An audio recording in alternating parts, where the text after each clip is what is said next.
ஒவ்வொரு மனிதனின் ஆரோக்கியத்திற்கும் உண்ணும் உணவுகள் மட்டுமின்றி, உண்ணும்போது மேற்கொள்ளும் சில பழக்கவழக்கங்களும் முக்கிய பங்கினை வகிக்கிறது. ஒருவர் சாப்பிடும் பொழுது மேற்கொள்ளக்கூடாத சில பழக்கங்களையும், மேற்கொள்ள வேண்டிய சில பழக்கங்களையும் அறிந்து கொள்வோம் வாருங்கள். சாப்பிடும் பொழுது இதையெல்லாம் தவிர்க்க வேண்டும். உணவை உட்கொள்ளும் பொழுது தொலைக்காட்சியை பார்த்து கொண்டோ, மொபைல் போன் அல்லது டிவி ரிமோட்டை பயன்படுத்தி கொண்டோ சாப்பிடக்கூடாது. சாப்பிடும் பொழுது புத்தகங்களை படித்துக் கொண்டோ, பேசிக்கொண்டோ, எழுதி கொண்டோ உணவுகளை உட்கொள்வதை தவிர்க்க வேண்டும். இது நல்லது. உணவு உட்கொள்ளும் பொழுது கண்ட விஷயங்களை நினைத்து கொண்டு சாப்பிடுவதை தவிர்க்க வேண்டும். இதனால் எவ்வளவு உணவு உட்கொண்டோம் என்பது தெரியாமல் போவதோடு அளவுக்கு அதிகமாகவும் சாப்பிடக்கூடும்.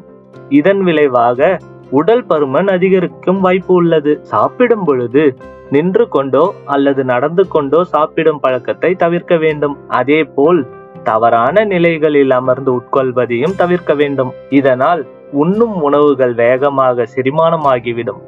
இதன் விளைவாக அதிகமாக சாப்பிட வேண்டிய நிலை ஏற்பட வாய்ப்பு உள்ளது.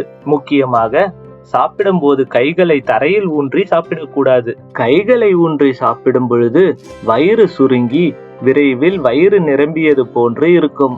ஆனால் விரைவில் பசி எடுத்துவிடும். இதன் விளைவாக உடல் பருமன் அடையக்கூடும். சரி, சாப்பிடும் பொழுது கடைபிடிக்க வேண்டியவை பற்றி பார்க்கலாம். நம் முன்னோர்கள் தரையில் அமர்ந்து கால்களை மடக்கி உட்கொள்வதே நல்லது என்று கூறுவார்கள். இதற்கு காரணம், உணவை உட்கொள்ளும் பொழுது கால்களை மடக்கி தரையில் அமர்ந்து உட்கொள்வதால் உணவுகள் முறையாக இரைப்பையை அடைந்து சரியாக செரிமானமாகும். உடல் எடையை குறைக்க நினைப்பவர்கள் உணவை உட்கொள்ளும் பொழுது சிறிய அளவிலான தட்டை பயன்படுத்துங்கள். இதனால் எவ்வளவு உணவு உட்கொள்கிறோம் என்பது நன்கு தெரியும். இதை கொண்டு உண்ணும் உணவில் கட்டுப்பாடுடன் இருக்கலாம். உணவை உண்ணும் பொழுது அவசரமாக சாப்பிடுவதை தவிர்க்க வேண்டும். மாறாக மெதுவாக நன்கு மென்று விழுங்க வேண்டும். இதனால் உண்ணும் உணவுகள் எளிதில் செரிமானமாகிவிடும் மற்றும் உணவில் உள்ள அனைத்து சத்துக்களும் கிடைக்கும். அதை விட்டு வேகமாக சாப்பிட்டால் காற்றை சேர்த்து விழுங்கி வாய்வு தொல்லையால் அவஸ்தைப்படக்கூடும். உணவு உட்கொள்ளும் போது நாம் எதையெல்லாம் செய்யலாம், எதையெல்லாம் செய்யக்கூடாது என்பதை நீங்கள் தெரிந்து கொண்டீர்கள்.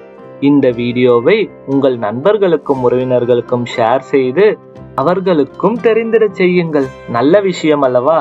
அனைவரும் தெரிந்து கொள்ளட்டும். இதுவரை நமது சேனலை சப்ஸ்கிரைப் செய்யவில்லை என்றால் சப்ஸ்கிரைப் செய்துவிட்டு அருகே இருக்கும் பெல் பட்டனை பிரஸ் செய்து ஆல் என்ற ஆப்ஷனை செலக்ட் செய்து கொள்ளுங்கள். இது போன்ற அருமையான தகவல்கள் உள்ள வீடியோக்கள் உங்களை வந்து சேரும். நன்றி, வணக்கம்.